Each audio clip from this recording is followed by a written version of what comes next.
नमस्कार, स्वागत है आप सभी का एबी स्टार न्यूज में और मैं हूं आपके साथ जुबैर चौधरी। वक्त तो चला अपना उत्तर प्रदेश का, जहां सबसे पहले बात करेंगे सीएम योगी आदित्यनाथ की तरफ से किए गए बड़े फैसले की।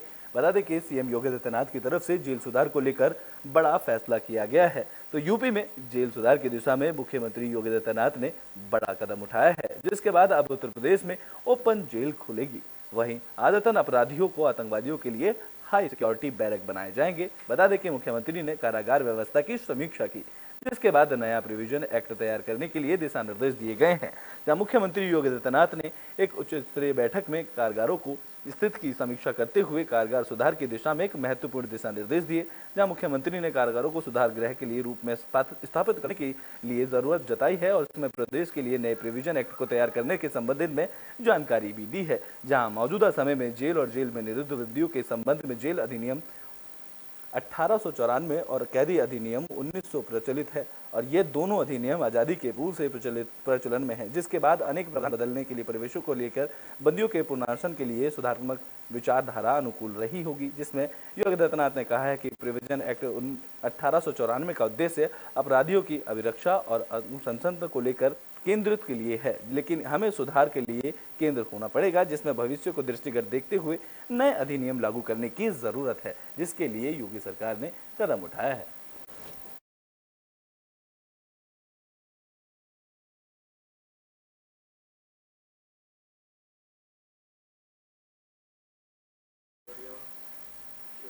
ब्रिटेन में बात सिद्धार्थनगर की कर लेते हैं, जहां मोदी सरकार के 9 साल पूरे होने पर कार्यक्रम का आयोजन किया गया।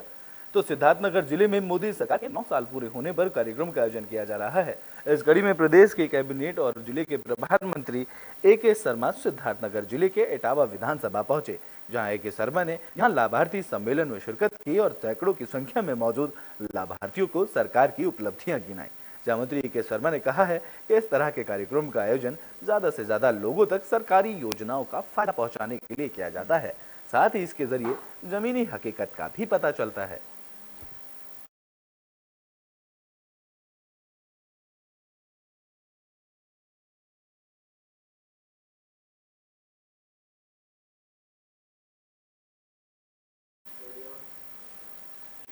तो ब्रिटेन में बात देवरिया की कर लेते हैं, जहां देवरिया के अभिनय ने जिले का नाम रोशन किया है।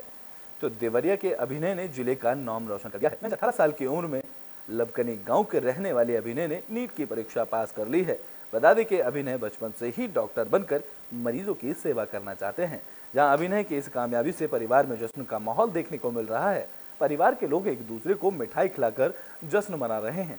अभिनय के घर वालों ने बताया है कि अभिनय बचपन से ही पढ़ने में बहुत तेज था और अभिनय बचपन से ही शरारती नहीं था। बता दें कि अभिनय की बहन रिया दिल्ली में बीएससी की तैयारी कर रही है, वहीं दूसरी बहन श्वेता एलएलबी की तैयारी कर रही है।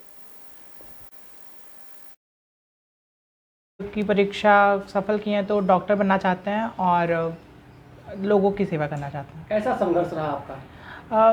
संघर्ष तो ऐसा कुछ बहुत ज़्यादा नहीं रहा, लेकिन पिछली बार असफल हुए थे तो उससे ये समझने को मिला कि क्या क्या नहीं करना है और फिर उस पर काम किया तो इस बार सफलता मिली है, तो अच्छा लग रहा है। आप बचपन से डॉक्टर बनना चाहते थे या कुछ और आता? नहीं, बचपन से मैं डॉक्टर ही बनना चाहता था। हाँ, मेरे सपनों पे वो खरा उतरेगा, मुझे पूरा विश्वास है। वो जो बहुत छोटा था तभी से वो किसी का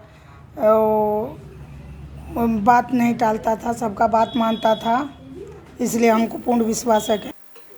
तो ब्रिटेन में बात बांदा की कर लेते हैं, जहां नशा कारोबारी की प्रशासन ने संपत्ति कुर्क की है। तो बांदा में प्रशासन की बड़ी कार्रवाई देखने को मिली है। नशे कारोबार को करने वाले कारोबारी पर पति पत्नी और बेटी की 14 करोड़ से ज्यादा की संपत्ति प्रशासन ने कुर्क कर दी है। ये मामला बेबेरू कोतवाली इलाके के अंतर्गत गांधीनगर मोहल्ले का बताया जा रहा है, जहां जिलाधिकारी न्यायालय से 1 जून को कुर्की के आदेश दिए गए थे। नशे का कारोबार करने वाले गैंग के मुख्य एडमिनिस्ट्रेटर गैंगस्टर शांति देवी, उसके पति राजा राम और बेटे निशा की संपत्ति कुर्की गई है। जहां जानकारी के मुताबिक शांति देवी लंबे वक्त से परिवार के साथ गैंग बनाकर नशे का कारोबार कर रही थी और इसी अवैध कमाई से उसने करोड़ों की संपत्ति अर्जित की थी। बता दें कि शांति देवी बार 8 से ज्यादा मुकदमे दर्ज हैं।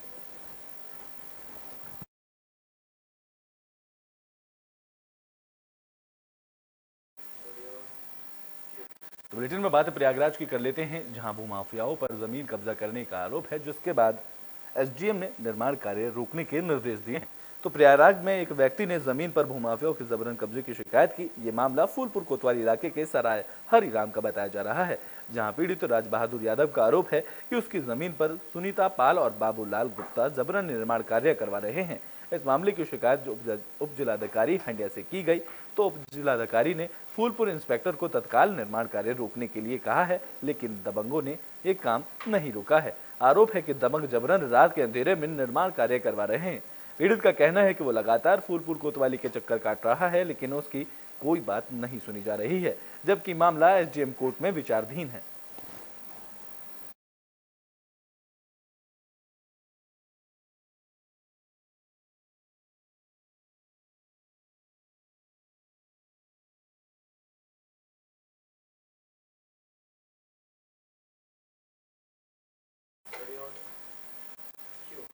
ब्रिटेन में बात फिरोजाबाद की कर लेते हैं, जहां नाम बदलकर प्रेमिका से धर्मांतरण करने का मामला सामने आया है।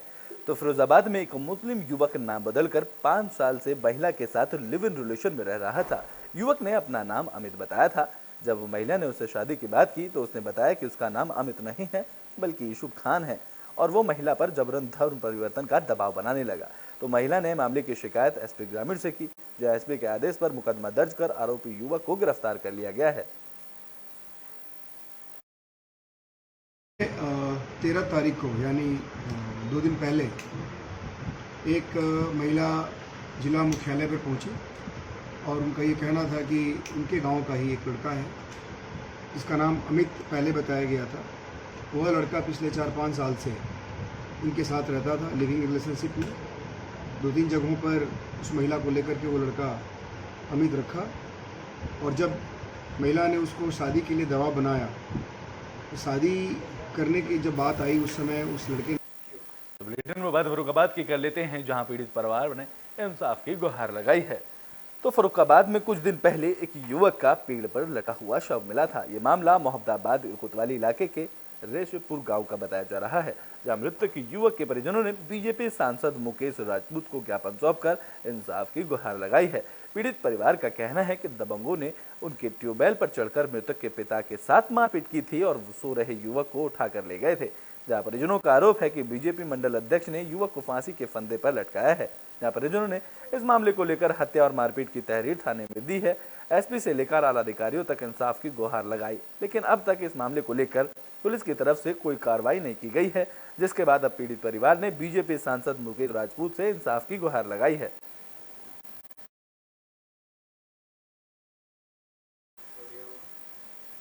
तो बुलेटिन में बात प्रयागराज की कर लेते हैं, जहां जमीनी विवाद को लेकर मारपीट का मामला सामने आया है। तो प्रयागराज में जमीनी विवाद को लेकर मारपीट का मामला सामने आया है। एक घटना बहरिया थाना इलाके के मुबारकपुर गांव की बताई जा रही है, जहां दोनों पक्षों के बीच जमकर लाठी डंडे चले हैं। मारपीट में 8 लोग घायल हुए हैं, जहां मारपीट के दौरान झोपड़ी में भी आग लगा दी गई थी।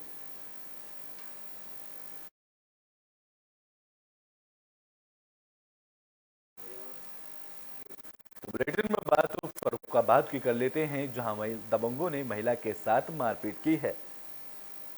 तो फरुखाबाद में बदमाश बेखौफ नजर आ रहे हैं। ताजा मामला कमालगंज इलाके के नगरिया गांव का बताया जा रहा है, जहां एक महिला पर पेड़ की टहनी काट रही थी। इस दौरान आधा दर्जन दबंगों ने महिला पर हमला कर दिया। दबंगों ने महिला की लाठी डंडे से पिटाई कर दी। महिला उन्हें बचने के लिए भागती रही और दबंग महिला के पिटाई करते रहे। अब घायल महिला ने दबंगों के खिलाफ थाने में तहरीर दी है। मारपीट हुई थी। कौन लोग थे? पड़ोसी में मारो मैंने। किस बात को लेके? बकेना काट रहे थे, बिजली के तार बढ़ गए थे। हमने कहीं सुनी सोई, हमें मारने लगे सब लोग। कितने लोग थे? 5-6 लोग थे। फिर क्या वो हमें लोगों ने मारा तो दौड़ा के मारा। हाँ। कितने लोग थे? 4-5 लोग थे। क्या थे उनके हाथों में? टकोरा भी थे, डंडा भी थे, एक गोला चलाए थे। मतलब जमीनी विवाद है? हाँ, जमीन का विवाद है। पहले भी मारपीट कर चुके हैं? नहीं करिए पहले। तो बोलो हैं कहूँ भाग गए? घर पे रहेंगे। तो तुम कैसे बची हो? और हम उनके तो बुलेटिन के आखिरी में बात फिरोजाबाद की कर लेते हैं, जहां शॉर्ट सर्किट के कारण एक दुकान में अचानक आग लग गई। ये मामला चिकोहाबाद थाना इलाके के ईदगाह के पास सुदामापुर बताया जा रहा है। इस मामले की जानकारी मिलने से ही फायर ब्रिगेड की टीम मौके पर पहुंची। जिसके बाद आग पर काबू पाया गया, लेकिन तब तक दुकान में रखे कपड़े जलकर राख हो गए थे। आगजनी में लाखों रुपए के नुकसान की आशंका जताई जा रही है।